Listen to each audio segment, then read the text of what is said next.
Cold bit through my jeans, seeping up from the stone I'd been sitting on for the past hour. My legs had gone numb somewhere around the 40-minute mark, but I couldn't bring myself to stand. Standing meant making a decision. Sitting meant I could keep pretending I'd driven out here at 4 a.m. just to think.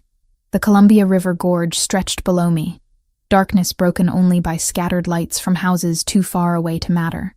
Wind whipped my hair across my face, strands catching in my mouth.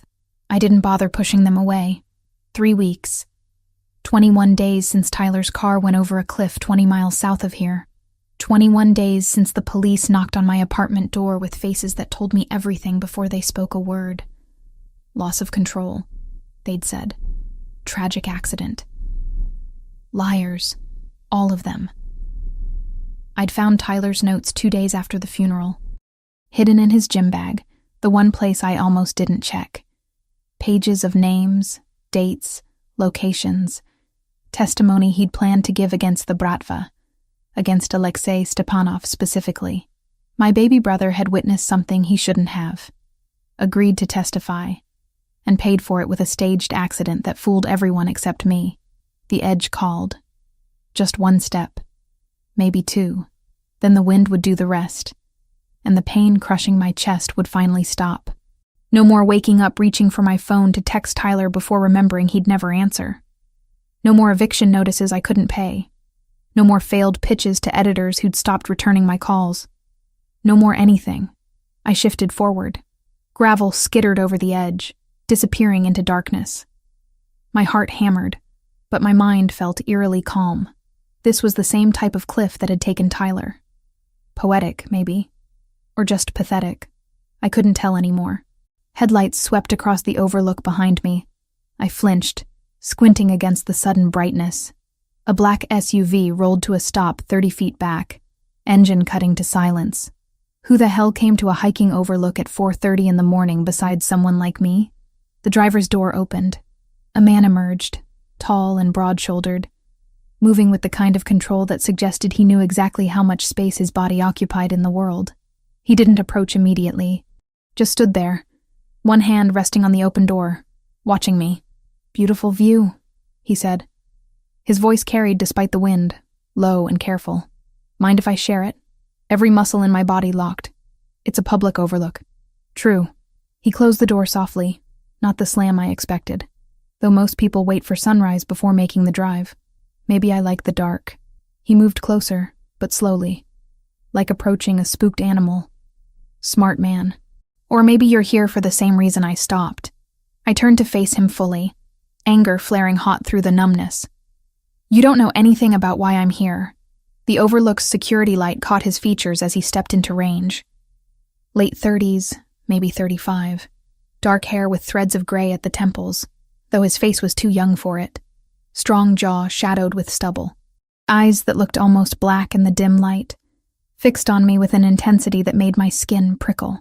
A thin scar cut horizontally through his right eyebrow, pale against tanned skin. "You're right," he said. "I don't. But I know that look." "What look?" "The one that says you're weighing options you can't take back." He stopped 10 feet away, hands visible at his sides. Non-threatening. "I've seen it before. Worn it myself once." "Then you know this is none of your business." "Probably not." He tilted his head slightly. "But I'm making it my business anyway. Call it a character flaw." I laughed, the sound harsh and broken. "You always harass strangers at cliffsides?" "Only the ones standing too close to the edge." His gaze dropped to my feet, inches from where solid ground became nothing but air.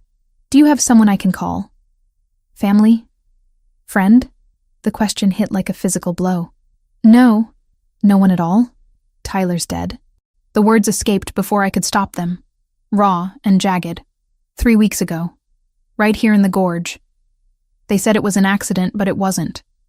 He was going to testify against the Bratva, against Stepanov, and they killed him for it. Staged the whole thing so perfectly that everyone believes it was just bad luck, bad weather, bad timing, just my little brother being careless. I was breathing too fast, words tumbling out in a rush I couldn't control. I spent 2 years scraping by to put him through community college. He was going to be an accountant. Boring, safe, exactly what I wanted for him after everything we'd been through. But he took a job with the wrong company, saw the wrong thing, and now he's gone, and I've got nothing. No family, no money, no job that pays enough to matter, just debt, and an eviction notice, and the knowledge that the man who killed my brother is walking around free while everyone calls it an accident. Tears burned my eyes. I swiped at them angrily. So yeah, no one to call. You can leave now. Go back to whatever brought you out here and forget you saw me. He didn't leave. Didn't speak either. Just stood there absorbing everything I'd thrown at him. When he finally moved, it was to take one careful step forward. Stepanov, he said quietly. You're sure it was him? I blinked. What? Alexei Stepanov, head of the Russian operations in the Northwest. You're certain he's the one who had your brother killed? My pulse kicked. How do you know that name? His mouth twisted into something that wasn't quite a smile. Because he's been trying to kill me for the past 6 months. He extended his hand toward me, palm up. An offering, not a demand. My name is Adrian Castrovani, and I think we should talk somewhere that isn't a clifftop at dawn. I stared at his hand, at the expensive watch on his wrist, at the tailored jacket that probably cost more than 3 months of my rent. Who are you? Someone who wants Stepanov gone as badly as you do. His eyes held mine, steady and unflinching. Someone who didn't know he'd eliminated a witness 3 weeks ago. Someone who can help you make sure your brother's death actually means something. I don't need help. Everyone needs help. His hand remained extended. And right now, you need it more than most. So I'm offering. One conversation. Somewhere warm with coffee and a door that locks. After that, if you want me to walk away, I will. Why would you do that? You don't know me. No. Something shifted in his expression. A shadow of old pain. But I know what it's like to lose someone to Stepanov's violence. I know how it eats at you, how the grief turns into something darker. And I know that standing on this edge won't bring them back. It just means Stepanov wins twice. The wind gusted hard, nearly pushing me forward. I wobbled, arms pinwheeling. Adrian moved fast, closing the distance between us in 2 long strides. His hand caught my wrist, grip firm but not painful, and pulled me back from the edge. For a heartbeat, we stood frozen, his fingers circling my wrist, my pulse hammering against his thumb. Then my knees gave out, just completely quit, like someone had cut the strings holding me upright. He caught me, arms sliding around my waist, taking my weight as I crumpled. I've got you, he murmured. You're okay. I've got you. I wasn't okay. Hadn't been okay in 3 weeks, maybe longer. But his arm was solid, his voice steady, and for the first time since the police had knocked on my door, I wasn't alone with the weight of Tyler's death. I buried my face against his shoulder and sobbed. Great ugly sounds that I couldn't hold back. He didn't tell me it would be all right. Didn't offer empty platitudes. Just held me while I fell apart, one hand pressed between my shoulder blades, anchoring me to something besides my own spiral of grief and rage. When I finally ran out of tears, I pulled back. He released me immediately, though his hand hovered near my elbow like he expected me to collapse again. Sorry, I managed. Don't be. He studied my face, cataloging the damage. When's the last time you ate something? I tried to remember. Failed. Yesterday. Maybe. Sleep? What's that? His mouth quirked. Not quite a smile, but close. Come on. Let's get you somewhere safe before you pass out. I don't even know you. You know I hate Stepanov. That's more common ground than most people start with. He gestured toward the SUV. I promise I'm not planning to murder you. Bad for business, and I've got enough problems without adding random acts of violence to the list. Business, I repeated. The expensive clothes, the way he moved, the casual mention of people trying to kill him. What kind of business? The kind that puts me at war with Russian mobsters. He met my eyes directly. I'm not going to lie to you. I'm not a good man. But right now, I'm the only option you've got. So you can get in the car and let me buy you breakfast, or you can stay here and freeze. Your choice. It wasn't really a choice. Not when my apartment was 3 hours away, and I'd spent my last $20 on gas to get here. Not when exhaustion pulled at every bone in my body. Not when the alternative was going back to that edge and finishing what I'd started. I walked toward the SUV. Adrian followed, opening the passenger door for me with old-fashioned courtesy that felt bizarre given everything else. The interior smelled like leather and expensive cologne, warm air blasting from the vents. He slid into the driver's seat, started the engine, and pulled out of the overlook without asking where I lived. Maybe he knew I had nowhere to go. Maybe he just didn't care. We drove in silence for 10 minutes before I found my voice again. Tyler had notes, I said. Dates, times, locations. He was documenting trafficking routes. Stepanov's people were moving people through the port, using legitimate shipping companies as cover. Tyler worked as a warehouse supervisor. He saw things he wasn't supposed to see. Adrian's hands tightened on the steering wheel. How much did he document? 3 months' worth. Names of the ships, manifests that didn't match cargo. He was going to turn it all over to the FBI. My voice cracked. He told me 2 days before he died. Said he'd made a deal for witness protection. I begged him not to do it. Told him it was too dangerous. But he said someone had to stop them. And now he's dead. And Stepanov thinks the threat died with him. Probably. Adrian was quiet for a moment, jaw working. Did Tyler give you copies of his documentation? Hidden in my apartment. Why? Because if Stepanov finds out you have them, you're dead too. He glanced at me. Those dark eyes unreadable. Where do you live? Portland. But I got evicted. I have until the end of the week to clear out. Then you're coming home with me. I should have argued. Should have demanded he take me back to the city. But exhaustion crashed over me like a wave, dragging me under. My eyes drifted closed despite my best efforts. What's your name? Adrian asked softly. Alyssa. The word came out slurred. Alyssa Grant. Alyssa. He said it carefully, like testing the weight of it. Stay awake a little longer. We're almost there. Where there was, I didn't know. Didn't particularly care. For the first time in 3 weeks, someone else was making the decisions. Someone else was carrying the weight. I could let go for just a moment and trust that I wouldn't completely shatter. The SUV turned off the main highway onto a private road, gate sliding open automatically. Through half-closed eyes, I glimpsed high stone walls, security cameras, floodlights illuminating manicured grounds.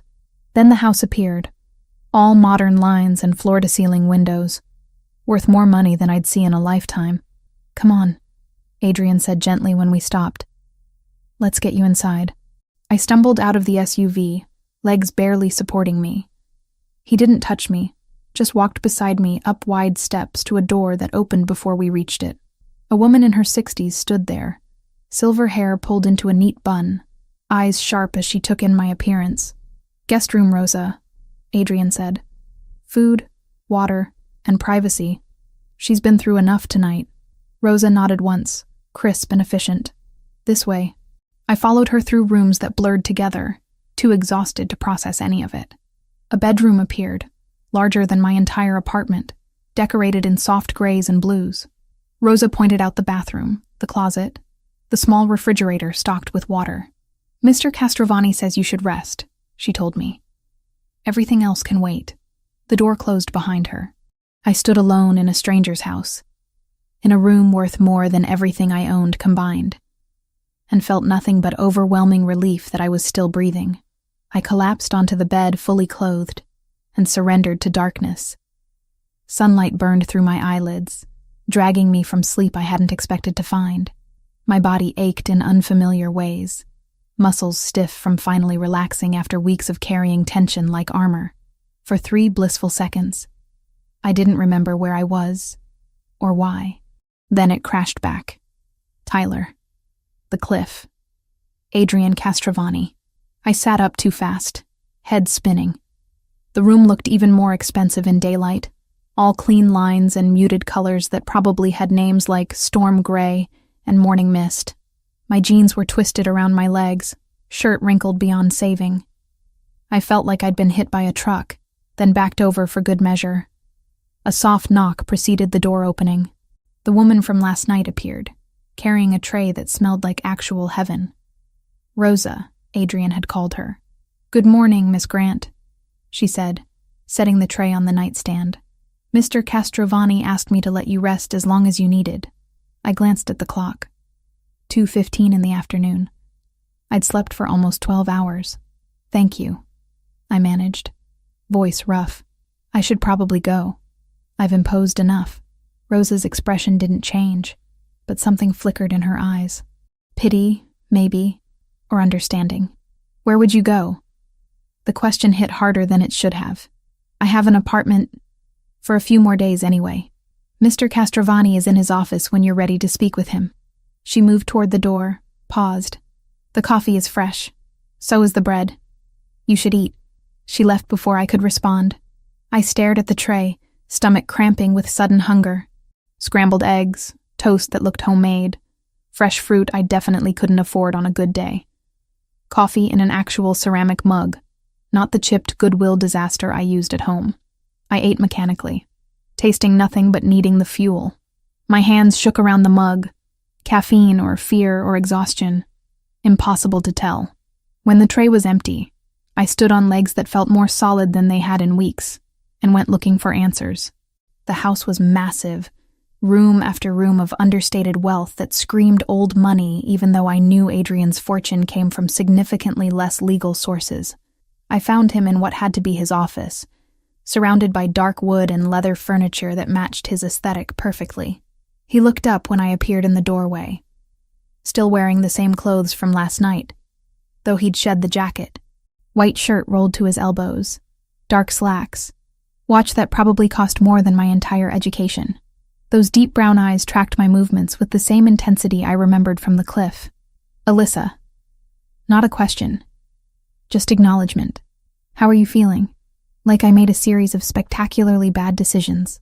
I stayed in the doorway, one hand on the frame, anchoring myself. Thank you for the room and the food, but I should get back to Portland. To do what? He leaned back in his chair, fingers steepled. Pack up an apartment you can't afford? Return to a job that isn't covering your bills? Heat rushed to my face. You don't know anything about my situation. I know you were standing on a cliff at dawn, contemplating whether to step off. His voice was gentle, which somehow made it worse. I know your brother was murdered 3 weeks ago, and the police called it an accident. I know you have nowhere to go and no one to call. Am I wrong? My throat tightened. What do you want from me? I want to make you an offer. He gestured to the chair across from his desk. Sit. Please. I should have walked out. Should have called a cab, hitchhiked back to the city. Anything but accept help from a man who'd admitted to being at war with Russian mobsters. Instead, I crossed the room and sank into leather that probably cost more than my monthly rent. Adrian watched me settle before speaking. You said Tyler had documentation, evidence of Stepanov's trafficking operation. Do you still have it? Hidden in my apartment. Why? Because if those documents are as detailed as you described, they're valuable. Not just to the FBI, but to me. He leaned forward, elbows on the desk. I've been trying to dismantle Stepanov's network for 6 months. He's been encroaching on territory I control, using methods I don't tolerate, trafficking specifically. So this is business for you. Partially. Something shifted in his expression. It's also personal. Stepanov killed my sister 4 years ago, Lucia. She was 23, fresh out of college, working as a social worker helping trafficking victims. She got too close to his operation, asked too many questions. They made it look like a carjacking gone wrong. The pain in his voice was raw, unguarded. I recognized it because I carried the same weight. I'm sorry. So am I. He straightened, control sliding back into place. Here's what I'm proposing. You stay here temporarily. We work together to build a case against Stepanov using Tyler's documentation and my resources. You have access to investigative tools I can provide, contacts that won't talk to police. In exchange, you have a roof over your head while you process everything you've lost. That's not how this works. I'm a journalist, not some damsel you rescued. I'm not suggesting you're helpless. His mouth curved slightly, not quite a smile. I'm suggesting you have value beyond needing rescue. You're an investigative journalist with knowledge of a case that affects both of us. You can access sources I can't, ask questions that won't raise the same red flags. This isn't charity, Alyssa. It's strategy. I wanted to argue, wanted to throw his offer back in his face and storm out with whatever dignity I had left. But he was right about one thing. I had nowhere else to go, and the idea of crawling back to my empty apartment to pack Tyler's things made my chest constrict. "How long?" I asked. "As long as it takes to make sure Stepanov pays for what he's done. And after that? After that, you leave if you want. No strings, no obligations." He held my gaze. "I'm offering you purpose, Alyssa. A way to channel everything you're feeling into something productive. You can sit in that apartment drowning in grief, or you can help me make sure Tyler's death actually means something." My hands clenched in my lap. "This is insane." "Probably." Adrian stood, moving to a cabinet against the wall. He pulled out a thick folder, set it on the desk between us. "These are the files I've compiled on Stepanov. Shipping routes, known associates, properties we've identified. It's incomplete because he's careful, but combined with what Tyler documented, we might have enough to actually hurt him." I stared at the folder. All I had to do was reach out and take it, cross a line I couldn't uncross. "I need to think," I said. "Take all the time you need." Adrian returned to his chair. "Rosa will show you around, get you anything you require. The house is yours to explore." I stood, legs steadier now. "I'm not staying long term, just until I figure things out." "Of course." That almost smile again. "Whatever you need to tell yourself." The next 3 days blurred together in a haze of observation and careful distance. The house was enormous, room after room of space I didn't know what to do with. Rosa appeared at regular intervals with food I didn't ask for but ate anyway. My body was slowly remembering what it felt like to be cared for, even peripherally. Adrian gave me space, which I appreciated more than I could articulate. But I saw him, watched him move through his days with the precision of someone who'd built an empire on control and calculation. Men came and went, dark suits and careful words. Meetings behind closed doors, phone calls in languages I didn't speak. On the 3rd day, I met Vincent. He found me in what passed for a library, surrounded by books I wasn't reading, just existing in a space that felt separate from everything else. "Miss Grant." His voice carried authority tempered with something careful. He was maybe 40, built solid, with gray threading through dark hair. "I'm Vincent Moretti, head of security for Mr. Castrovani." I set down the book I'd been pretending to read. "Head of security, that's one way to describe it." His mouth twitched. "Mr. Castrovani mentioned you prefer direct conversation." "I prefer not being lied to." "Then I'll be honest." Vincent moved further into the room, hands visible at his sides. Non-threatening, despite everything about him suggesting capability for significant violence. "You're an outsider in a world that doesn't tolerate outsiders. That makes you a liability. But the boss says you stay, so you stay. My job is to make sure you don't become a problem." Comforting. Not meant to be comforting. Meant to be clear. He studied me with eyes that had seen things I couldn't imagine. "I've worked for Adrian Castrovani for 15 years. Saved his life twice. He saved mine 3 times. That's the kind of loyalty this world runs on. You don't have that history. You don't have that trust. So while you're here, you follow the rules, which are, don't leave the property without authorization. Don't make calls we haven't cleared. Don't ask questions about operations that don't concern you." His expression didn't change. "And don't make the boss regret pulling you off that cliff." Heat flared in my chest. "He told you about that?" "He tells me everything that affects security." Vincent's voice gentled slightly. "He also told me about your brother. I'm sorry for your loss. Stepanov is a bastard who deserves everything coming to him. If you can help make that happen, you're welcome here. Just don't forget where you are, or who we are." He left before I could respond. I sat in the silence, processing. This was Adrian's world. Men like Vincent. Loyalty bought in blood. Rules I didn't understand. And I'd agreed to stay in the middle of it because the alternative was going back to an apartment full of Tyler's ghost. That night, I couldn't sleep. Nightmares kept jerking me awake. Images of Tyler's car going over the cliff, of him calling my name while I stood frozen. By 2 a.m, I gave up and wandered downstairs, looking for water or distraction, or anything to quiet my mind. I found Adrian in the kitchen, sitting at the island with a mug of something hot. He looked up when I appeared, taking in my rumpled appearance without comment. Couldn't sleep? He asked. Dreams. I moved to the sink, filled a glass. My hands trembled enough that water sloshed over the rim. Adrian stood, crossed to the stove. Sit. I'll make tea. You don't have to. I know. He pulled down a second mug. But I'm already awake. And you look like you're about to shatter. Humor me. I sank onto a stool, watching him move through the space with easy familiarity. He set the mug in front of me minutes later, steam curling between us. Nightmares about Tyler? He asked, taking the seat beside mine. How did you know? Because I still have nightmares about Lucia. He wrapped both hands around his mug. 4 years, and I still wake up reaching for my phone to call her before I remember she won't answer. The shared pain created a bridge between us. Fragile, but real. Does it get easier? No. His honesty cut clean. But you learn to carry it differently. Learn to function around the weight instead of being crushed by it. We sat in comfortable silence, drinking tea while the house settled around us. For the first time since Tyler died, I wasn't alone with the grief. Someone else understood the specific shape of this loss. Thank you, I said eventually. For this. For all of it.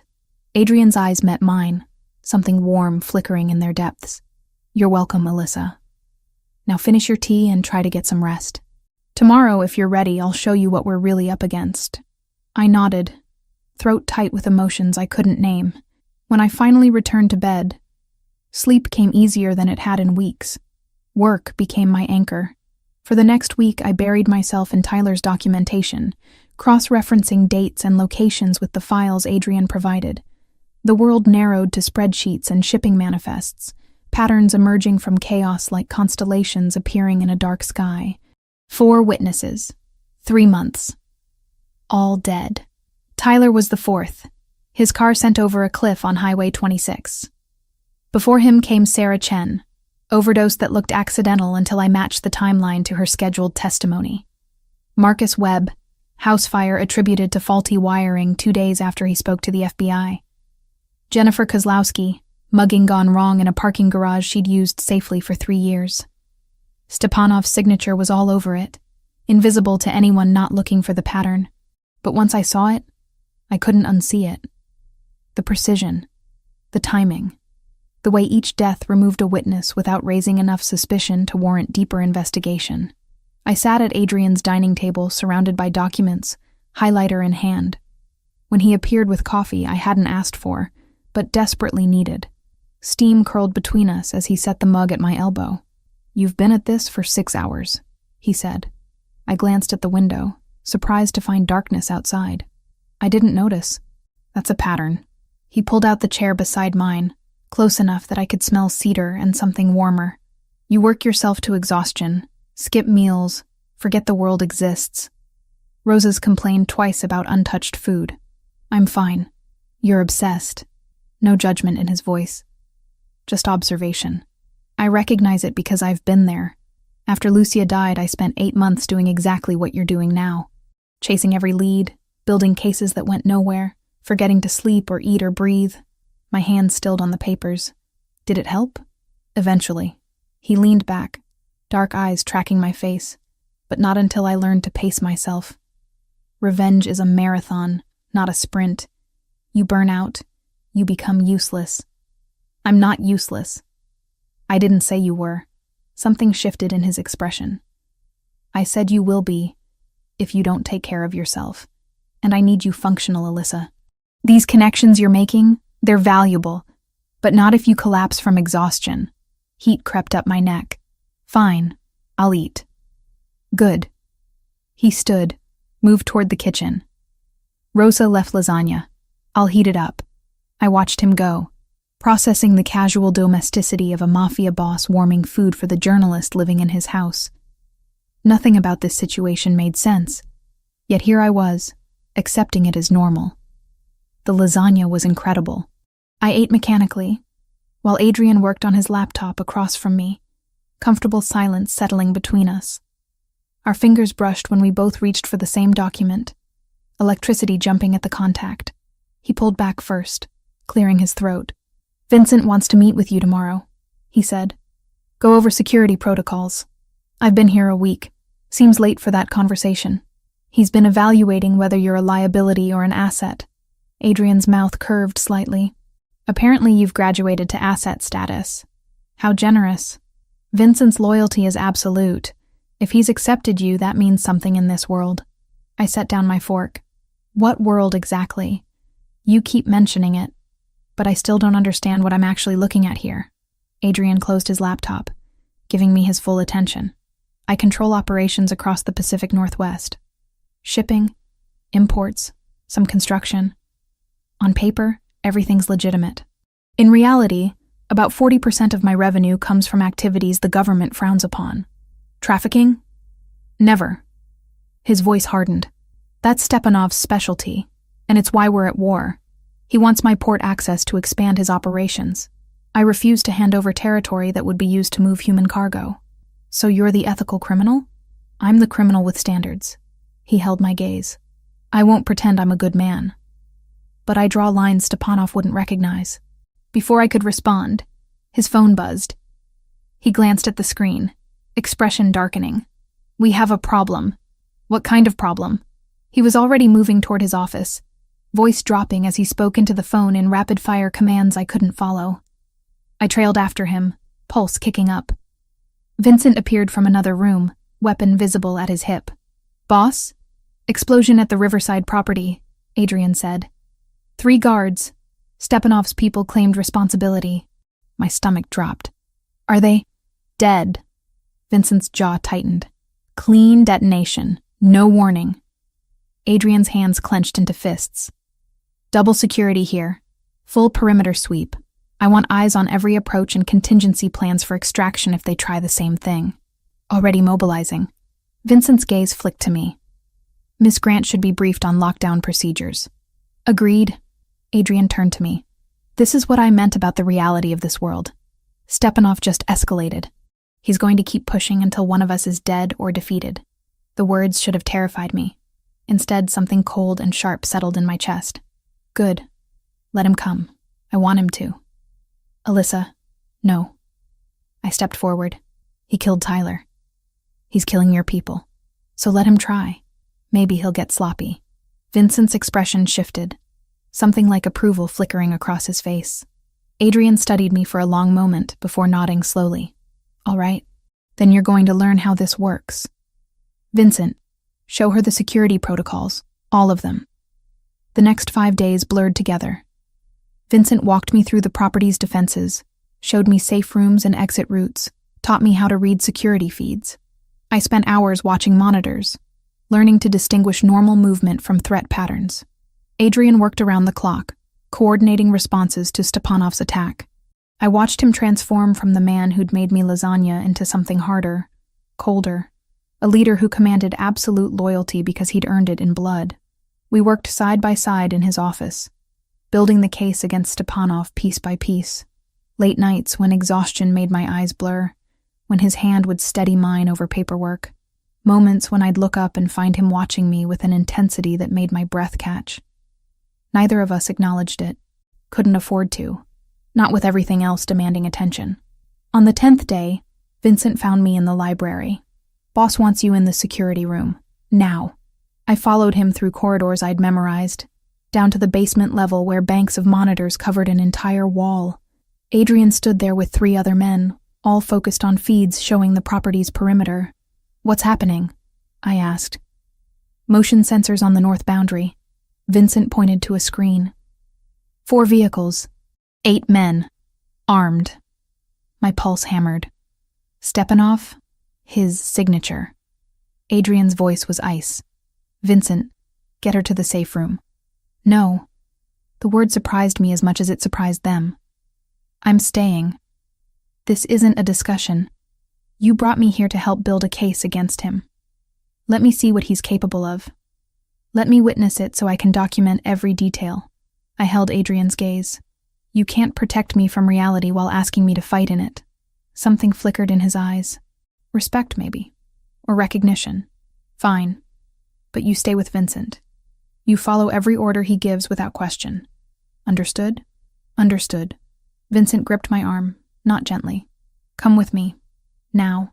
He pulled me to a reinforced room with a door that looked like it belonged in a bank vault.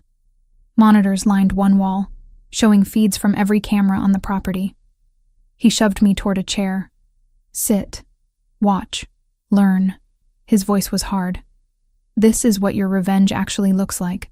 The attack began at 11:47. I watched through cameras as figures in dark clothing approached from multiple angles, moving with military precision. Adrian's men responded immediately, defensive positions activated with practiced efficiency. Gunfire erupted, muzzle flashes bright in the darkness. I flinched at each burst, hands gripping the chair arms hard enough to hurt. On screen, Vincent led the response, his movements economical and deadly. 2 attackers went down, then a third. It lasted 15 minutes. Felt like hours. When silence finally returned, the cameras showed bodies on the ground. 2 of Stepanov's men, neither moving. One of Adrian's guards was down too, being dragged to safety by his colleagues. Vincent appeared on the monitors, checking each sector methodically before finally turning toward the camera closest to my location. He looked directly at it, directly at me, and nodded once. Then he was at the door, opening it with blood on his hands. "You okay?" I couldn't form words, just stared at the screens, at the evidence of violence I'd only imagined until now. "Miss Grant."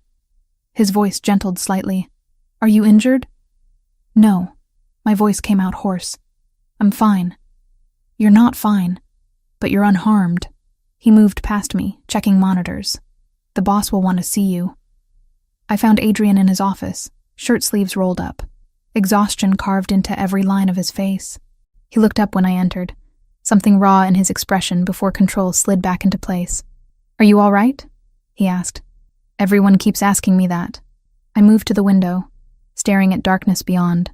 "I watched people die tonight. I know. Your world is violent." "Yes. And if I stay, I'll see more of it. Probably."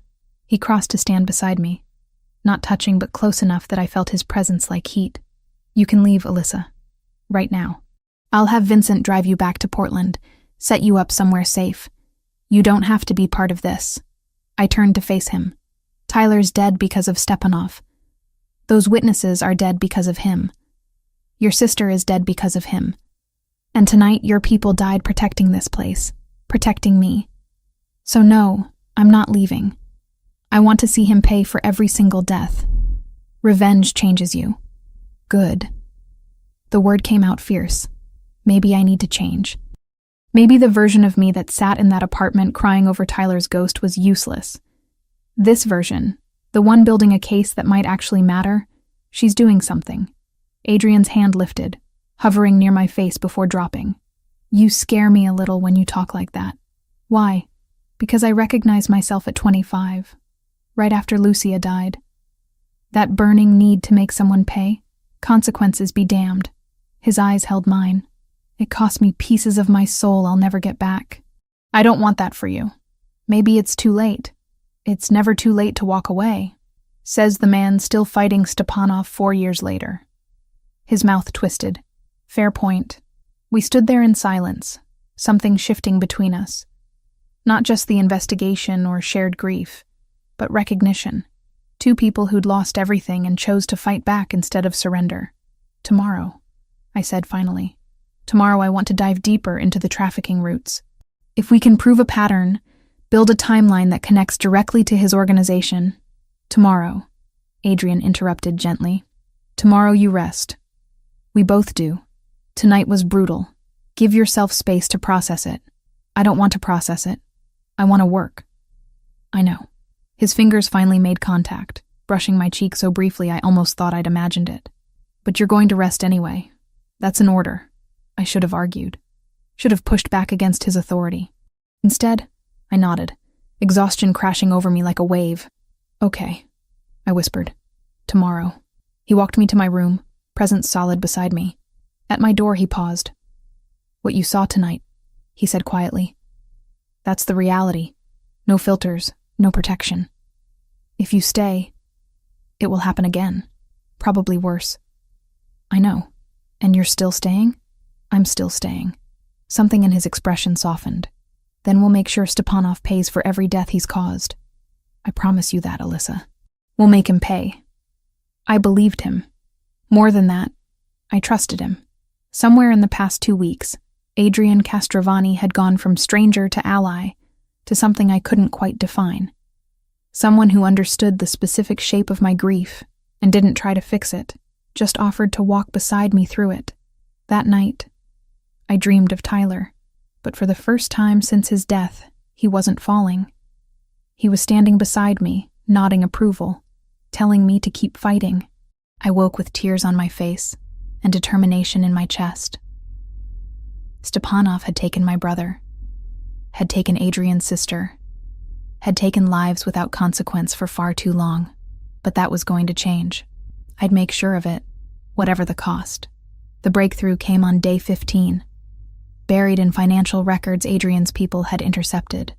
A pattern in wire transfers that didn't match any legitimate business I knew. I traced the accounts backward, cross-referencing with Tyler's documentation, and found the connection. Adrian. I looked up from my laptop, pulse hammering. I found something. He crossed the office in 3 strides, leaning over my shoulder to see the screen. Close enough that I caught cedar and leather, warmth radiating from his body. Close enough that my breath hitched before I could control it. These transfers, I said, forcing focus. They coincide exactly with Tyler's documented shipments. Same dates, same amounts converted to match cargo manifests. Someone inside Stepanov's organization is keeping meticulous financial records. Adrian's hand came down beside mine on the desk, caging me in. Who's signing off on these? I clicked through screens. Someone named Dmitry Sokolov, controller for Stepanov's West Coast operations. I know that name. His voice dropped, thoughtful. Vincent ran background on him last year. Family man. 2 daughters. Wife with medical issues. He's been with Stepanov's organization for 8 years. Moved up from bookkeeper to full controller. Why would someone like that stay with trafficking operations? Fear? Debt? Maybe both. Adrian straightened, already pulling out his phone. If he's documenting everything this thoroughly, he's either covering himself or preparing an exit strategy. Vincent appeared within minutes, called from wherever he'd been monitoring security. He studied my screen, jaw tightening. Sokolov's careful, he said. Keeps low profile. We've never been able to get close to him without raising flags with Stepanov's people. But I could. The words came out before I'd fully thought them through. Both men turned to look at me. I'm a journalist. Reaching out to sources is what I do. If I approached him offering anonymity, protection through publication? No. Adrian's response was immediate. Too dangerous. It's the perfect approach. I stood, facing him directly. He won't trust you. You're a rival organization, another criminal asking him to betray his boss. But me? I'm investigating Stepanov's operations for a story. I can offer him something you can't. A way out that doesn't involve switching one mafia for another. Vincent studied me with new assessment in his eyes. She's not wrong, boss. It's good strategy. Strategy that puts her directly in Stepanov's crosshairs. I'm already there. I held Adrian's gaze. Tyler's documentation made sure of that. At least this way, I'm actively fighting back instead of waiting for them to come for me. Adrian's jaw worked, conflict clear on his face. Finally, he nodded once, sharp and reluctant. We do this carefully. Controlled contact. You make the approach through encrypted channels Vincent sets up. No face-to-face until we've vetted his responses and confirmed he's genuine. Agreed. The next 4 days were a blur of careful planning. Vincent taught me communication protocols, how to use encryption software, what phrases would signal danger if the contact went wrong. Adrian compiled everything we knew about Dmitry, building a profile I could use to approach him effectively. We worked late every night, Adrian and I, hunched over documents and laptops, piecing together the puzzle of Stepanov's operations. Somewhere around midnight on the 3rd night, my hand cramped. I flexed my fingers, wincing. Adrian's hand covered mine before I could pull away. His thumb pressed into my palm, working the muscle with surprising gentleness. Heat shot up my arm, settling low in my stomach. You push yourself too hard, he murmured. Says the man who hasn't slept more than 4 hours a night since I've been here. Different circumstances. Are they? I turned to face him fully. We were close. Closer than we'd been since that moment at the cliff. We're both using work to avoid dealing with everything else. His thumb stilled against my palm. What else is there to deal with? This. The word came out barely above a whisper. Whatever's happening between us that we keep pretending isn't. Adrian's eyes darkened. Alyssa, I'm not asking for anything. My free hand lifted, fingers tracing the scar through his eyebrow before I could stop myself. I just need you to know that you're the only thing I've felt in weeks. Everything else is numb or painful or empty. But when I'm with you, working beside you, I feel alive again. Real again. His hand came up, covering mine against his face. You scare me. Why? Because I feel the same thing. Because you brought something back I thought Lucia's death killed. The ability to care about someone beyond duty or obligation. His voice roughened. And because caring about you makes you a target in ways I can't fully protect against. I don't need protection from this. You might. I closed the distance between us. Then let me decide what risks I'm willing to take. The kiss started gentle, questioning. His lips soft against mine, giving me every opportunity to pull away. I didn't. My mouth opened under his and the gentleness shattered. He kissed me like a man drowning, desperate and deep. One hand sliding into my hair to angle my head exactly where he wanted it. I gasped against his mouth, heat flooding through me. His other arm wrapped around my waist, pulling me against him until no space remained between our bodies. Every point of contact burned. When we finally broke apart, we were both breathing hard. Adrian's forehead rested against mine, eyes closed. This complicates everything, he said. I know. I can't promise you safety. Can't promise this ends well. I'm not asking for promises. My hands fisted in his shirt. I'm asking for this. Right now. However long we have. His eyes opened, searching mine. Whatever he found there made something in his expression soften and sharpen simultaneously. Then come with me. He led me upstairs to his room. Not the guest suite I'd been using. Kissed me against the closed door until my knees weakened. Made love to me with a controlled intensity that stole my breath and shattered every defense I'd built since Tyler's death. Afterward, lying tangled in expensive sheets with moonlight cutting across the bed, guilt crashed over me. I shouldn't feel this, I whispered. Tyler's only been gone a month, and I'm here with you. Feeling good when I should still be drowning. Adrian's arm tightened around me. Grief doesn't follow rules. Neither does healing. It feels like betrayal. It's survival. He turned me to face him. Tyler wouldn't want you to stop living. Trust me on that. The dead never want the living to join them in the dark. Tears burned my eyes. How do you know? Because if I'd died instead of Lucia, I'd want her to find joy wherever she could. To fight for it, hold on to it with both hands. His thumb brushed away the tear that escaped. You're allowed to feel good, Alyssa. Even now. Especially now.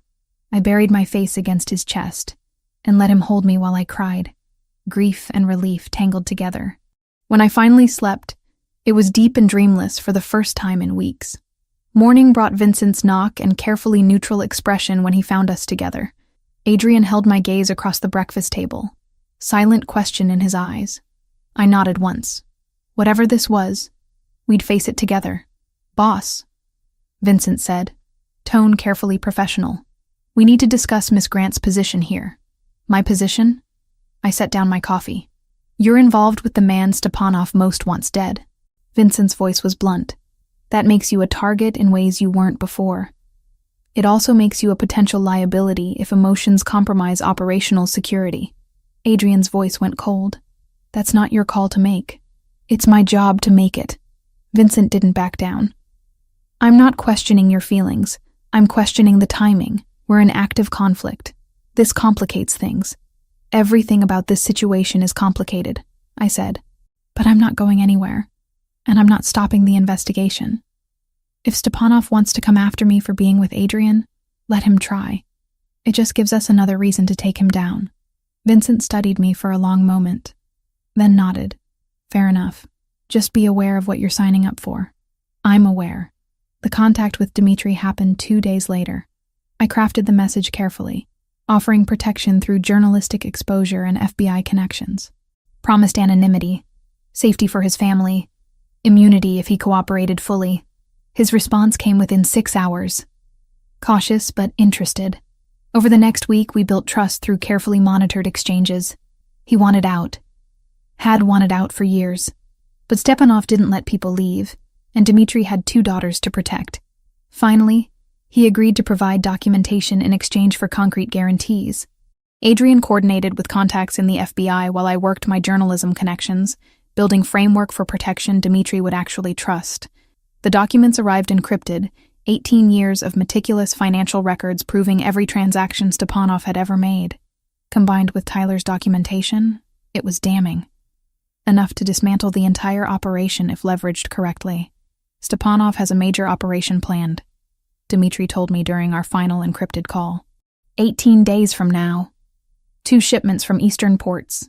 40 people being moved through Portland to inland locations. If you can stop that, you cripple his West Coast network for months.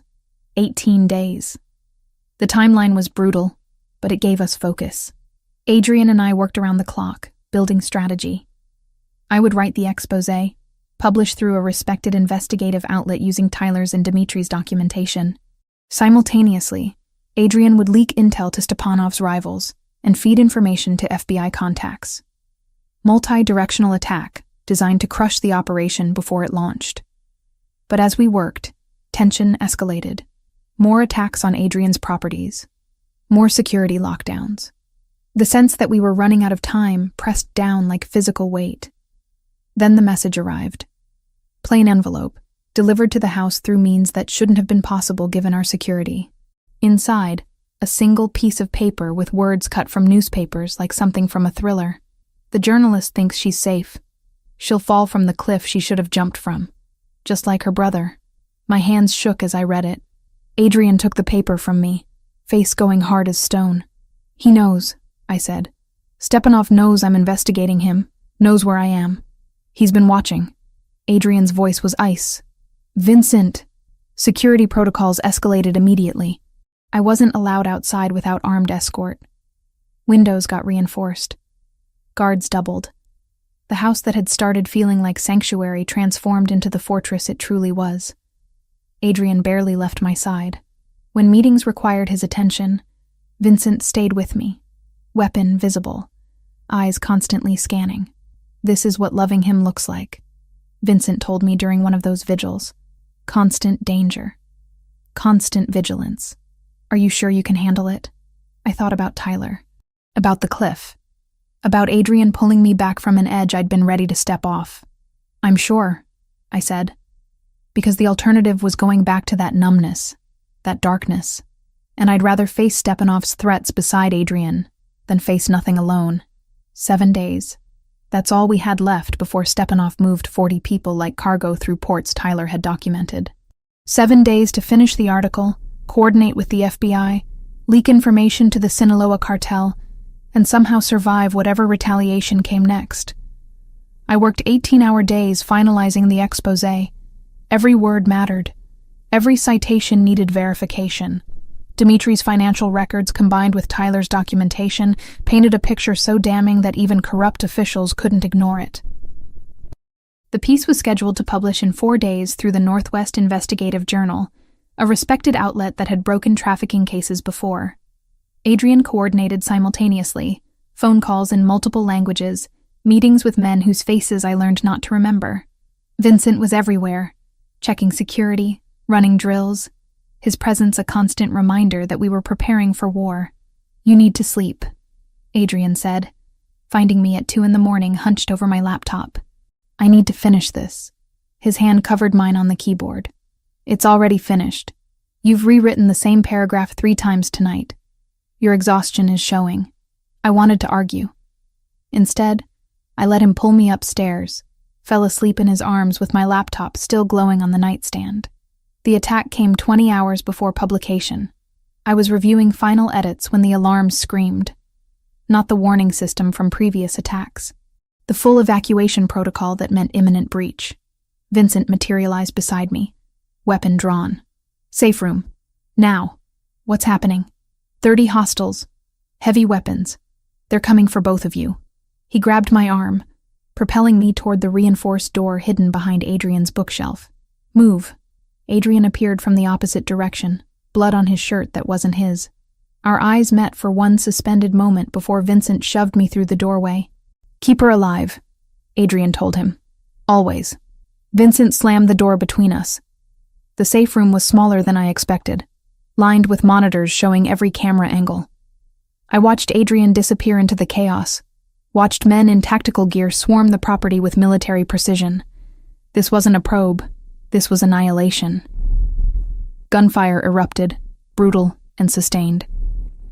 Vincent positioned himself between me and the door, checking his weapon with practiced efficiency. On the monitors, Adrian's men fought with desperate coordination. Bodies fell on both sides. Then the explosion came. The blast threw me against the wall, monitors shattering in cascades of sparks and glass. My ears rang, high-pitched whine drowning everything else. Through the ringing, I heard Vincent shouting, saw him moving toward where the reinforced wall had buckled inward. Smoke poured through the gap. Men in black pushed through behind it. Vincent fired, methodical and lethal. 2 attackers dropped, but shrapnel from the blast had torn through his side, blood soaking his shirt dark and wet. He moved slower than usual, favoring his left leg. A guard I didn't know by name tumbled through the gap. Wounded, but functional, he pressed his weapon into my hands. "Safety's off. Point and pull. Don't think." Then he was gone. Back into the fight. The gun was heavier than I expected. Cold. Real in ways nothing else had been since Tyler's death. I'd held weapons during training with Vincent, but this was different. This was loaded. This was aimed at humans who wanted me dead. An attacker appeared in the gap, weapon swinging toward Vincent's exposed back. I didn't think. Didn't breathe. Just pointed and pulled like I'd been taught. The recoil shocked through my arms. The man dropped, red blooming across his chest. His eyes met mine for one eternal second. Surprise and pain and nothing else, before he collapsed. I'd killed someone. The knowledge hit like physical impact, doubling me over. My hands shook so violently I nearly dropped the weapon. Vincent's voice cut through the haze. "Stay focused. More coming." But the reinforcements arrived first. Adrian's men flooded the room, securing the perimeter, shouting coordinates. The attack broke, scattered. Through ringing ears and shocked numbness, I heard retreat being called. Vincent swayed, caught himself on the wall. "Miss Grant, you're safe now." Then he fell. I don't remember dropping the gun or crossing to him. Just suddenly I was there, hands pressed against the wound in his side, blood hot and slick between my fingers. "Vincent, stay with me. Did my job." His voice was weak but satisfied. "Boss is alive. You're alive. That's what matters. You're going to be fine. Help is coming. Don't lie." He smiled slightly. "Been doing this too long not to know." Adrian crashed through the doorway, took in the scene instantly. He dropped beside Vincent, one hand gripping his oldest friend's shoulder. "You stubborn bastard. I told you to be careful." Careful is boring. Vincent's breathing was labored, blood bubbling at the corner of his mouth. "Take care of her, boss. She's good for you. Makes you remember what we're fighting for. Save your strength." "For what?" Vincent's eyes found mine. "You did good, Miss Grant. Held your ground. Your brother would be proud." The words broke something in me. Tears burned down my face, mixing with smoke and blood. "Vincent, please. Tell my girls I love them. Tell Maria she was right. I should have retired last year." His hand found Adrian's. "Watch your six, brother. Stepanov's desperate now." Then his eyes went distant, fixed on something we couldn't see. His chest stopped moving. Adrian bowed his head, shoulders shaking with grief he couldn't show anywhere else. I sat in blood that wasn't mine, hands still shaking, while men who'd fought beside Vincent for years gathered around. Someone pulled me away gently. Rosa, appearing from somewhere safe, wrapping a blanket around my shoulders even though I wasn't cold. The rest of that night blurred together. Medics arriving, police who asked questions Adrian's lawyers answered. 5 body bags leaving the property, each one someone who'd fought to protect us. Vincent's was the last, carried with ceremony that spoke to years of loyalty and sacrifice. Stepanov had lost 15 men, Small comfort when I'd watched Vincent die after saving my life. Dawn brought the scheduled publication. The expose went live at 6 a.m., exactly as planned. Within hours, every major outlet picked it up. Dimitri's documentation, Tyler's records, my investigation connecting them into an indisputable case against Stepanov's trafficking network. The FBI executed warrants by noon. Raids across 3 states, dozens of arrests. The Sinaloa cartel issued a statement cutting all ties with Stepanov's organization, unwilling to be associated with operations now under federal scrutiny. By sunset, we'd won. Stepanov's trafficking operation was canceled, his network exposed, his allies abandoning him.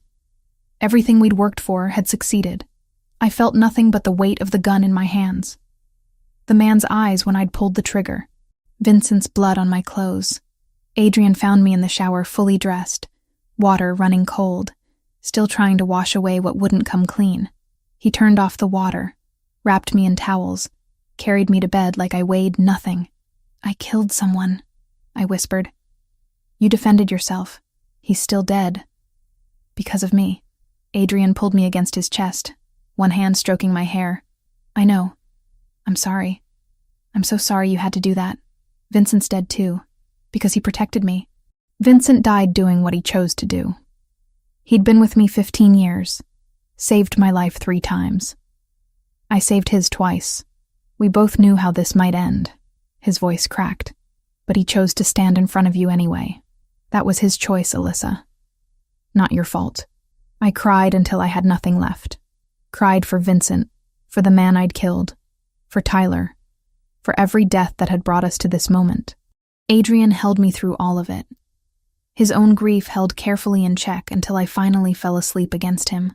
When I woke hours later, he was gone. I found him in Vincent's room, sitting among his friends' belongings, holding a photograph of Vincent with his wife and daughters. Tears tracked silently down his face. I sat beside him without speaking. Sometimes grief didn't need words, just presence. Just someone willing to sit in the darkness and not try to fill it with false comfort. "We won," he said eventually. "Stepanov's finished. The trafficking operation is canceled. Everything we worked for happened exactly as planned. Why doesn't it feel like winning? Because victory always costs more than you expect to pay." He set down the photograph carefully. "Vincent's funeral is in 3 days. I need to tell Maria what happened. Tell his daughters their father died protecting someone he barely knew. I'll come with you." "You don't have to." "Yes, I do." I took his hand. "Vincent saved my life. The least I can do is face his family and tell them it mattered."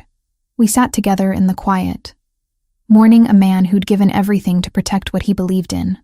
Outside, the sun was rising on a world where Stepanov's power was broken, and Tyler's death had finally been answered with justice. But the cost was written in blood and bodies, in Vincent's empty room and Adrian's grief, in my hands that had taken a life, however justified. We'd won the battle. Now we had to learn to live with what that victory had cost us both. The therapist's office was in a nondescript building downtown, chosen specifically because it had no connection to Adrian's world. Dr. Sarah Chen specialized in trauma, Adrian had said, and knew how to keep her mouth shut. The latter qualification seemed more important than the former. "Tell me about the moment you pulled the trigger," she said during our 3rd session. I stared at the abstract painting behind her head, all bleeding colors and sharp angles. "I don't want to talk about it. That's why you need to." My hands clenched in my lap. He was going to kill Vincent. My finger pulled the trigger. He fell. "That's it." "That's not it." Dr. Chen leaned forward slightly. "You took a human life in defense of another. That's not something anyone processes easily, regardless of justification. I don't regret it." The words came out sharp. Vincent was protecting me. That man would have shot him in the back. I did what I had to do. Lack of regret doesn't mean lack of impact. You can know something was necessary and still be traumatized by having done it. I met her eyes finally. I see his face when I close my eyes. The surprise. Like he didn't expect to die that day. Nobody ever does, I guess. "No," she agreed quietly. "They don't." Vincent's funeral was held on a gray Thursday that matched the mood perfectly. The church was packed with men in dark suits, faces hard but eyes wet. Maria, his widow, sat in the front row, flanked by 2 daughters in their early 20s. All 3 wore black and dignity like armor. Adrian delivered the eulogy, spoke about 15 years of brotherhood, of loyalty that transcended employment, how Vincent had saved his life 3 times, how he'd hoped to return the favor more than twice. His voice only broke once, when he mentioned Vincent's last words. Afterward, Maria approached me. I'd been trying to make myself invisible against the back wall, but she found me anyway. "You're Alyssa," she said. Not a question. "Yes. I'm so sorry. Adrian told me everything." Her voice was steady, controlled. "Vincent died protecting you. Protecting both of you. That was his choice, his honor. Don't dishonor it by carrying guilt that isn't yours to bear." Tears burned my eyes. I wish he hadn't needed to. We all wish that. She took my hand, pressed something into it. Vincent's badge, the one he'd worn every day. He would have wanted you to have this. He believed you gave Adrian something to fight for beyond territory and revenge. Something human that mattered to him.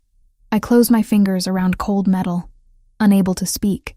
Maria squeezed my hand once more before returning to her daughters, leaving me holding a piece of a man who died for me. Adrian found me in his office that night, staring at Vincent's badge on the desk. He'd been distant since the funeral, processing grief in whatever private space he retreated to. Now he stood in the doorway, exhaustion carved into every line of his face. "You should leave," he said. I looked up. "What?" "Return to your life, your apartment, your work. Stepanov's network is dismantled. The trafficking operation is canceled. Your exposé accomplished exactly what we needed." He moved into the room but didn't approach. "You're safe now.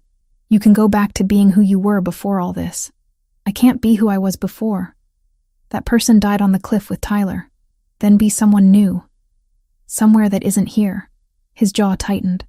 "Vincent's dead because I pulled you into this world. 5 other men are dead. You killed someone. This is what staying with me costs, Alyssa. It will always cost this much or more." I stood, anger flaring hot through the numbness. "Don't do this." "Do what?" "Push me away to protect me. I'm 27 years old.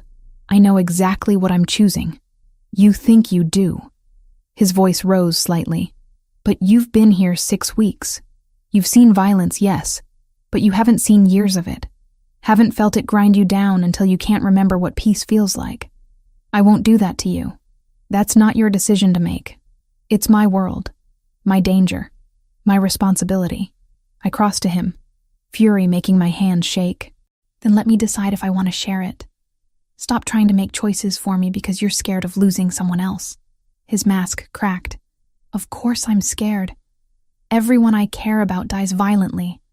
My sister, Vincent. How long before you're next? How long before loving you gets you killed? You don't get guarantees, Adrian. Tyler died in an accident that wasn't an accident. People die randomly every day. At least with you, I'm choosing to fight instead of just waiting for it to happen." I grabbed his shirt, pulling him close. "I love you. I'm not leaving. So either tell me you don't want me here, or stop trying to protect me from decisions I'm making with open eyes." His hands came up to frame my face, trembling slightly. "I can't lose you. Then stop pushing me away." He kissed me desperately, all control abandoned. Poured weeks of grief and fear and love into contact that bruised and healed simultaneously. When we finally broke apart, he rested his forehead against mine. "I love you," he whispered. "I've loved you since you stood on that cliff refusing to be saved. I just don't know how to keep you safe. You can't. Nobody can. But we can face whatever comes together instead of alone." 10 days later, Stepanov was arrested attempting to board a flight to Moscow using a false passport. The FBI had been tracking him since the exposé published, waiting for him to run. Adrian provided additional evidence through carefully anonymous channels, ensuring the case would be airtight. I watched the news coverage from Adrian's living room, seeing Stepanov in handcuffs, and felt nothing but hollow satisfaction. The man who'd killed Tyler was caught. Justice would be served. But Vincent was still dead. 4 witnesses were still dead. The man I'd killed wouldn't come back to life. Adrian sat beside me, reading the hollowness in my expression. Revenge never fills the void. It just closes the wound so it can start healing. Does it heal? Eventually. The scar remains, but the pain becomes manageable. His arm came around my shoulders. You honor Tyler by living, not by destroying yourself over his death. That's what I learned after Lucia. She'd have been furious if I'd wasted my life mourning hers. I'm tired of being here. The words surprised me. Not with you, but in this house, surrounded by security and reminders of everything that happened. I need normal for a while. Your apartment? If I can handle it. He nodded slowly. I'll have it cleaned, make sure it's safe. But Alyssa? This doesn't mean you're leaving me. It means we're finding out if we work outside of crisis. I know. My apartment felt smaller than I remembered. The walls needed paint. The carpet had stains I'd stopped seeing years ago. But it was mine. Space that didn't carry the weight of violence and death. Adrian helped me carry in boxes of belongings I'd retrieved from storage. Stood in my tiny kitchen that barely fit 2 people and looked completely out of place in his expensive suit. This is where you lived, he said, taking in the shabby reality. This is where I survived. I set down the box I'd been carrying. There's a difference. He stayed that first night, though I'd told him he didn't have to. We ordered pizza because neither of us knew how to cook and ate it sitting on my secondhand couch. Watched a movie on my laptop because I didn't own a TV. Made love in my narrow bed that forced us to stay tangled together. It was normal, mundane, perfect. Over the next 2 weeks, we established a rhythm. He'd visit 3 or 4 times a week, sometimes staying overnight, sometimes just a few hours. We'd talk about his work, about the exposé's continued impact, about nothing at all. He never brought guards, never arrived in the SUV, just showed up in regular clothes driving a regular car, being as close to a normal person as Adrian Castrovani could manage. This is strange, he said one night, helping me wash dishes in a sink too small for the task. What is? Doing dishes, being domestic. I have people for this. Welcome to how normal humans live. I bumped him with my hip. Revolutionary concept, I know. He smiled, genuine and unguarded. I like it. Scares me how much I like it. Why? Because it makes me want things I thought I'd given up on. Quiet nights, simple routines, a life that isn't constantly at war, his hands stilled in the soapy water. You make me want to be different than what I am. You are different.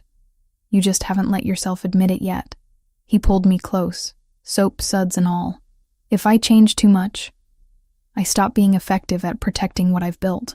Or maybe you become better at building things worth protecting. We stood there in my cramped kitchen, and I knew with bone-deep certainty that this was real. Not adrenaline or trauma bonding or desperation.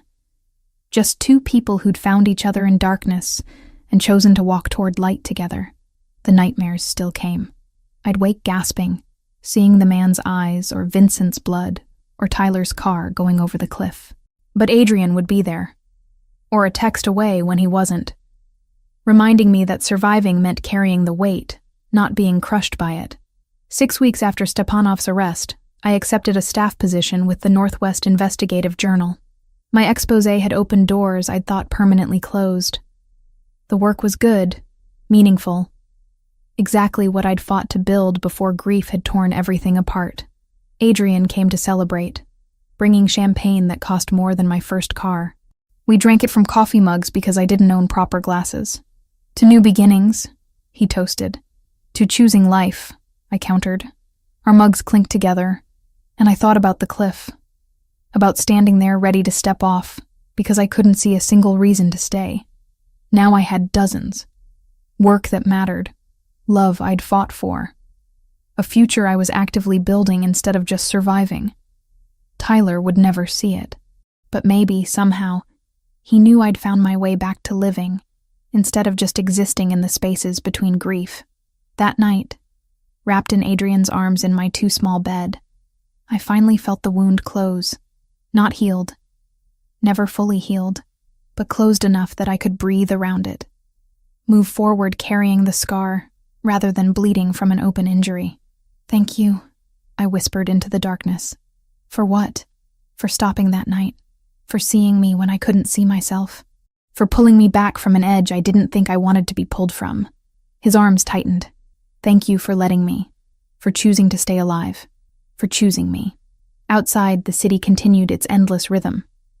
Inside, we held each other and breathed and existed in a moment of peace we'd both earned through blood and grief and refusing to let darkness win. It wasn't perfect, but it was ours, and that was enough. 3 months after Stepanov's arrest, I sat across from Jessica Lynn, my former colleague from my freelance days. We'd agreed to meet for coffee, something I'd been putting off because I knew exactly what she wanted to discuss. "So you're really with him," she said, not bothering with pleasantries. "Adrian Castrovani, the Mafia boss who runs half the illegal operations in the Northwest." I wrapped my hands around my mug, choosing words carefully. "I'm with Adrian, yes. What he does professionally is separate from our relationship." "That's naive, and you know it." Jessica leaned forward, voice dropping. "Alyssa, you exposed Stepanov's trafficking network. That was incredible journalism, career-defining work. But now you're sleeping with someone who operates in the same world. How is anyone supposed to trust your integrity?" The accusation stung, because I'd asked myself the same question dozens of times. My work speaks for itself. I investigate crimes, expose corruption. Adrian's operations aren't trafficking or human exploitation. I've drawn clear lines. Lines that you'll conveniently never cross because you're in love with him. Lines I won't cross because I have professional ethics. Heat crept up my neck. I won't write about Adrian's business, yes. But I also won't lie for him or cover anything up. He understands that. Respects it, even. Jessica studied me like I was a stranger. Maybe I was. The woman she'd known before Tyler's death wouldn't have understood these compromises, this balance between competing loyalties. "I hope you know what you're doing," she said finally, "because the journalism community is watching. One misstep and everything you've built gets destroyed." I left that meeting shaken, called Adrian from my car. He picked up on the second ring. "Jessica cornered me," I said without preamble. "Made it very clear that dating you makes my professional credibility questionable." Silence stretched for several heartbeats. "Do you agree with her?" "I don't know." Honesty felt necessary even when it hurt. "I know I love you. I know my work is solid, but I also know that perception matters in journalism. If people think I'm compromised, my investigations lose impact. Then maybe we should—" "Don't finish that sentence." I cut him off. "I'm not breaking up with you because Jessica Lynn has opinions. I'm just processing that this relationship costs me things professionally. I need you to understand that." "I do." His voice softened. "And I'm working on making those costs smaller. The legitimate businesses I've been expanding, they're not just fronts anymore.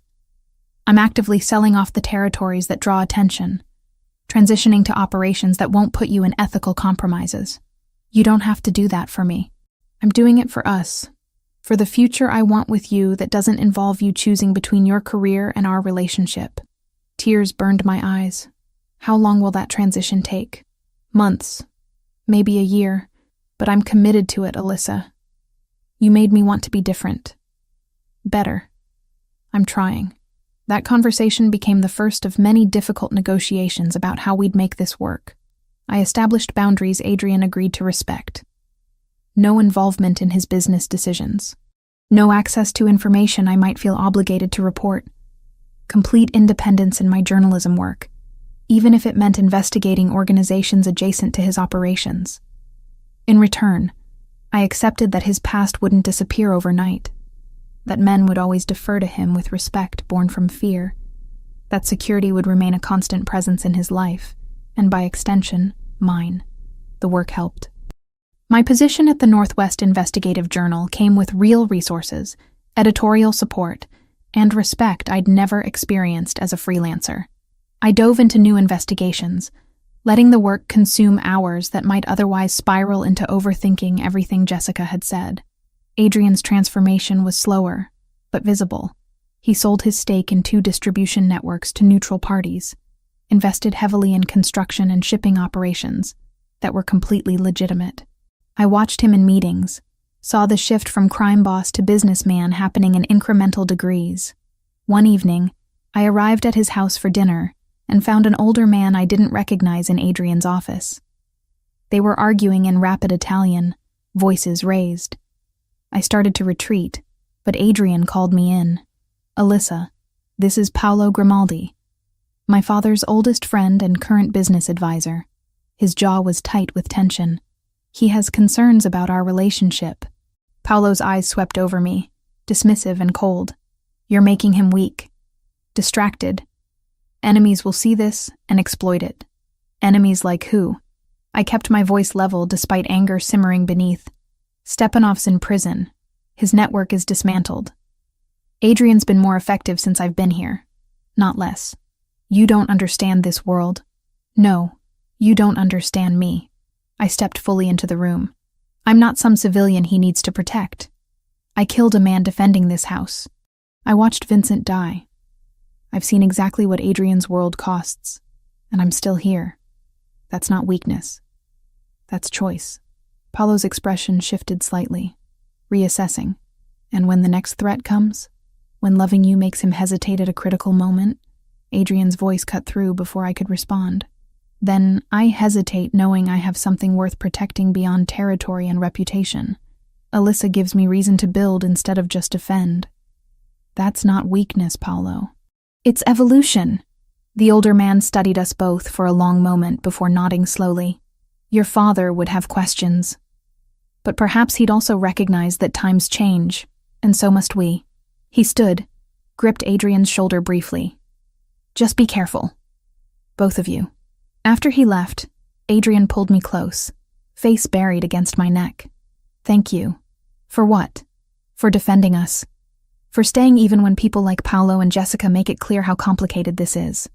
I threaded my fingers through his hair, feeling the tension in his shoulders. "I'm not going anywhere, but we need to be realistic about what we're building here. It's not going to be easy or simple. Nothing worth having ever is." We stood there in his office, holding each other, and I realized this was the relationship we were choosing. Complicated, messy, requiring constant negotiation and compromise, but real, honest, built on foundation of shared trauma and conscious decision to walk forward together, despite obstacles. The months passed with increasing stability. We fell into rhythms that worked, nights at my apartment mixed with weekends at his house. Separate professional lives that sometimes intersected but remained distinctly ours. I met more of his world, learned names and faces, understood the complex web of loyalty and obligation that defined his operations. He met mine, too. Attended a journalism award ceremony where my Stepanov piece won recognition. Endured questions from colleagues who clearly wondered what investigative reporter was doing with someone like him. Handled it all with grace I hadn't expected, making small talk about my work without once trying to claim credit or connection. One Saturday morning, 6 months after I'd moved back to my apartment, Adrian appeared with coffee and a serious expression. "I sold the last distribution territory yesterday," he said. "The operations that concerned you most are gone. Transferred to people who'll run them without my involvement." I set down my coffee mug carefully. "That's what you've been working toward." "It is. But I want you to understand what it means." He moved to sit beside me. "I'm not suddenly legitimate.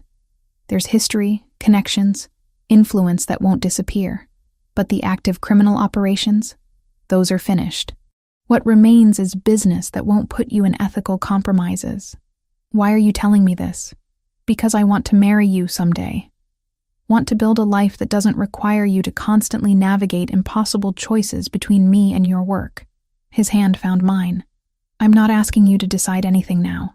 Just wanted you to know I'm committed to becoming someone you can build a future with, without sacrificing your integrity." Tears blurred my vision. "You're already someone I want a future with, even with all the complications, especially with them. Because you're not trying to change me or control me. You're transforming yourself to meet me halfway." I kissed him softly. That's not something people do lightly. We spent that day planning nothing and everything, talking about what future might look like if we kept choosing each other through obstacles and complications, where we'd live, how we'd handle families and expectations, what compromises we could accept and which ones remained non-negotiable. It wasn't perfect. Wasn't the fairy tale version of love where everything magically aligned, but it was honest, built on mutual respect, shared trauma that we'd transformed into strength, and conscious decision to fight for something worth keeping. That evening, sitting on my cramped balcony, watching sunset paint the sky orange and purple, Adrian's arm around my shoulders, I thought about the cliff, about standing there certain I had nothing left worth living for. If someone had told me then that 6 months later I'd be here, in love with a man who'd pulled me from that edge, building a life I actually wanted instead of just enduring, I wouldn't have believed them. But here I was, breathing, living, choosing each day to stay in the light we'd found together instead of retreating back into darkness. Tyler would never see this, never meet Adrian or know that his death had been avenged. But somehow, I thought he'd be glad I'd found my way back to living instead of just surviving, that I'd transformed grief into purpose and found love in the aftermath of loss. The sun dipped below the horizon, and Adrian pressed a kiss to my temple. What are you thinking about? How far we've come? How much further we still have to go? Together? Always together. And in that moment, on a balcony barely large enough for 2 people, I knew with absolute certainty that whatever came next, we'd face it side by side. Not perfect, not easy, but real and worth fighting for. That was enough. More than enough. It was everything. A year passed in the way time does when you're actually living instead of just surviving. The journalism award came in early spring, recognition for the Stepanov expose that had torn apart a trafficking network and given Tyler's death meaning beyond senseless loss. Adrian sat in the audience while I accepted the crystal trophy that probably cost more than my first car. When I mentioned Tyler in my acceptance speech, thanked him for having the courage to document what he saw, Adrian's hand pressed briefly to his chest, honoring the dead we'd both lost. Afterward, at the reception where journalists mingled with glasses of cheap wine, several colleagues congratulated me with genuine warmth. Others kept their distance, still uncomfortable with my relationship with Adrian. I'd learned to live with both reactions. "You were brilliant up there," Adrian said later, driving back to his house where I'd been spending most nights. Not officially living together, but close enough that the distinction felt semantic. I almost cried during the speech. "You did cry, just controlled crying." His hand found mine across the console. Tyler would be proud. So would Vincent. Vincent's name still brought a pang, sharper some days than others. Maria had started speaking to me again after months of necessary distance, told me she understood I hadn't asked for Vincent's sacrifice. Understanding didn't erase the cost, but it helped carry the weight. The first anniversary of Tyler's death arrived in late autumn, leaves turning gold and red like the world was mourning with me. I'd been dreading it for weeks, knowing the date would hit differently than all the days before it. Adrian appeared at my apartment at dawn without calling first. "Get dressed. We're going somewhere." I didn't ask where, just pulled on jeans and Tyler's favorite hoodie that I'd kept, threw my hair into a ponytail, and followed him to the car. We drove to the memorial park where Tyler's ashes had been scattered, a quiet space overlooking the river. Adrian waited by the car while I walked to the bench with the small plaque bearing Tyler's name. 24 years old. Beloved brother. Gone too soon. I sat there for an hour, talking to Tyler in my head. Told him about the award, about Adrian, about building a life he'd never see but would hopefully approve of. Told him I was sorry I couldn't save him, but I'd made damn sure his death mattered. When I finally returned to the car, eyes swollen and throat raw, Adrian drove us to the Columbia River Gorge, to the exact overlook where everything had started 13 months ago. The cliff looked the same. Wind still bit cold, view still stretched endlessly, drop still called with that terrible, seductive promise of ending pain. But I was different. Completely, fundamentally different than the broken woman who'd stood here ready to step off.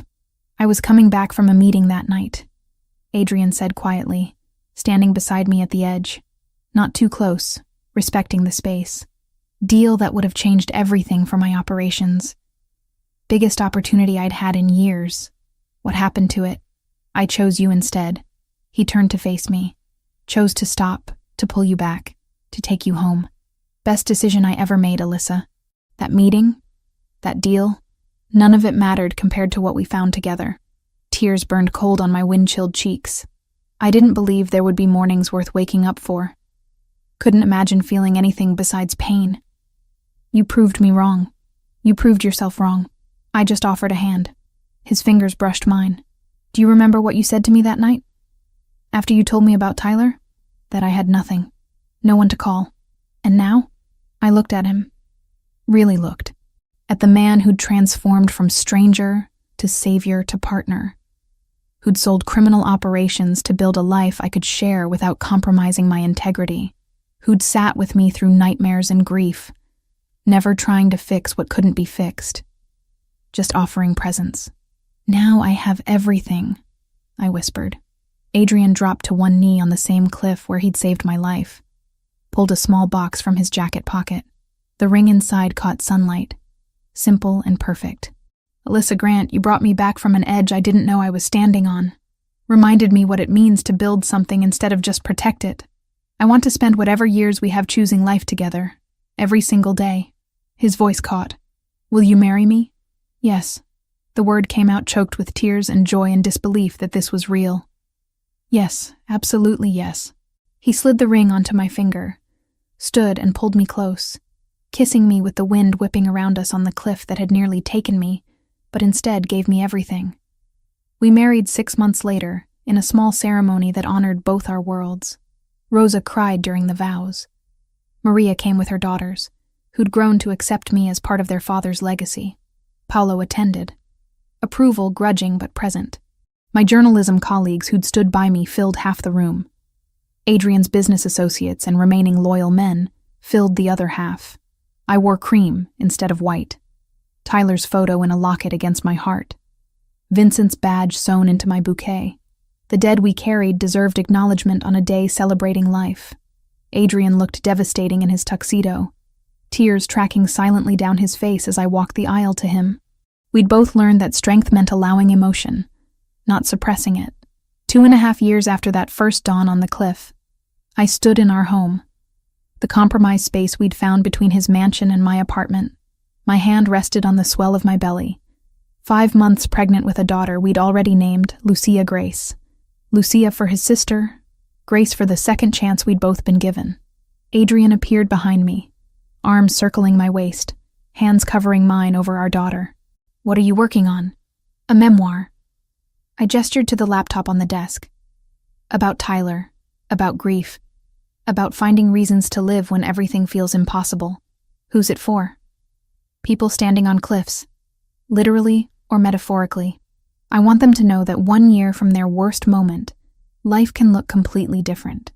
That choosing to stay alive, even when it feels pointless, can lead somewhere worth being. He rested his chin on my shoulder, reading over the dedication I'd typed. For Tyler, who taught me courage.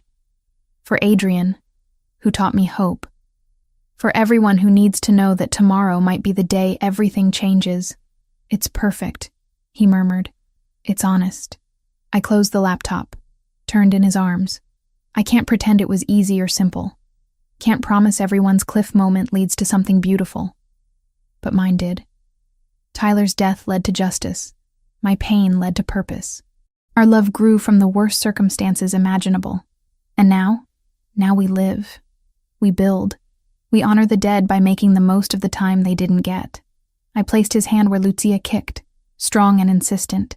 We bring new life into the world and teach her that even darkness can't extinguish hope if you refuse to let it. Adrian's eyes were wet, but he smiled. The real smile. The one he'd only learned after I'd taught him it was okay to feel joy even after loss. That night, lying in bed with his hand on my belly and moonlight painting silver across our room, I thought about the woman I'd been on that cliff, how she'd been certain there was nothing left worth living for, how wrong she'd been. Life had given me Tyler's death. Trauma I'd carry forever. Scars both visible and hidden. But it had also given me Adrian. Work that mattered. Love I'd fought for. And a future I was actively building instead of just enduring. The grief didn't disappear. Probably never would. But it had transformed from an open wound into a scar I could touch without bleeding. Tyler's memory lived in the work I did. The justice I sought. The life I'd chosen to keep living despite his absence. Adrian's breathing evened out into sleep beside me.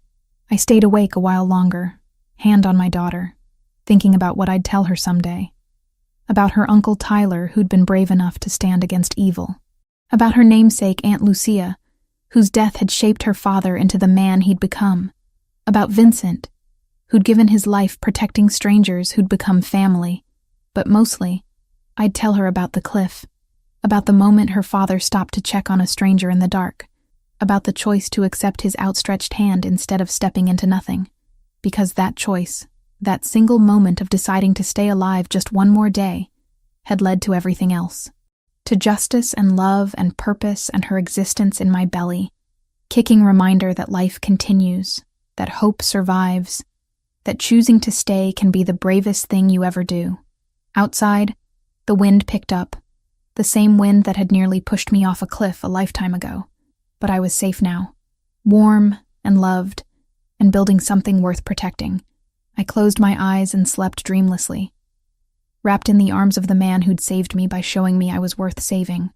And tomorrow, I'd wake up and choose life again, just like every day before it, and every day that would come after. That was the gift Tyler had given me through his death, the understanding that living fully was the best revenge against those who'd tried to break us, that love could grow in the aftermath of loss, that sometimes the worst moments led to the most profound transformations. I was Alyssa Castrovani now, journalist, wife, soon-to-be mother, survivor of grief and trauma and violence, builder of a future I'd once thought impossible, and I was alive. Gloriously, gratefully, completely alive. And that was everything.